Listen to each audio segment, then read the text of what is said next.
Shalom friends, welcome back to Exodus Reactions Part 2. The daughter of Pharaoh stopped by the Nile for a bath. She notices the basket with a baby in it, and she puts two and two together and realizes, oh, this must be one of those Hebrew boys that my dad is so obsessed with killing nowadays. He needs a new hobby. At that moment, Miriam slid out of the reeds and said, hey, do you need a woman to take care of that baby? Funnily enough, I know somebody for that. And Pharaoh's daughter was like, yes, that is so helpful, thank you.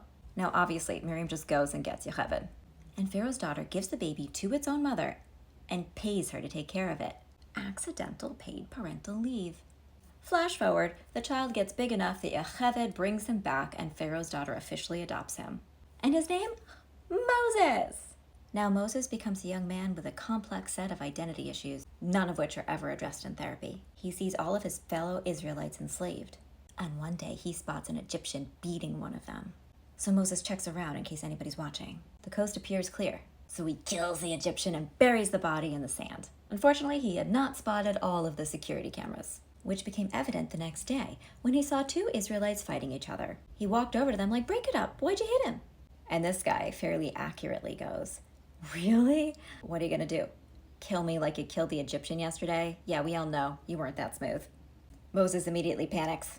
Yes, he could have done a better job, but considering at the time there were no true crime podcasts, I'm giving him credit.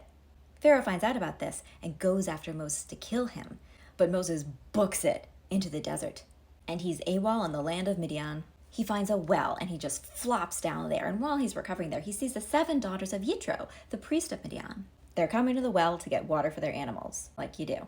Now some douche nozzle shepherds show up and try to start some shit. Thankfully, this time Moses was able to channel his violent tendencies towards a more healthy result to encourage the shepherds to piss off. And the daughters run back home and tell Yitro, hey, Dad, this Egyptian guy just helped us and drew water for our animals. Can we keep him? Yitro was a pretty cool dude. He not only invites Moses to come live with him, but also marries him to his daughter Zipporah, and they have 2 sons. Meanwhile, back in Egypt, that pharaoh died. Smallest violin? A new pharaoh took over, but it was sadly not an improvement. The cries of the enslaved Israelites continued. And after only 430 years, God noticed. And God said, oh yeah, I do remember that covenant I made with Avraham, Yitzhak, and Yaakov. Time to do something about this situation. So one day Moses is tending Yitro's flock on a mountain and he sees something a little weird. It's a bush that's on fire, but it's not being consumed by flames. Now Moses did not recall taking any drugs that day, so he's like, I gotta check this out. And the voice of God calls to Moses from inside the fire. Hey, Moses! And Moses says, here I am. Do I know you? Stay tuned for part 3.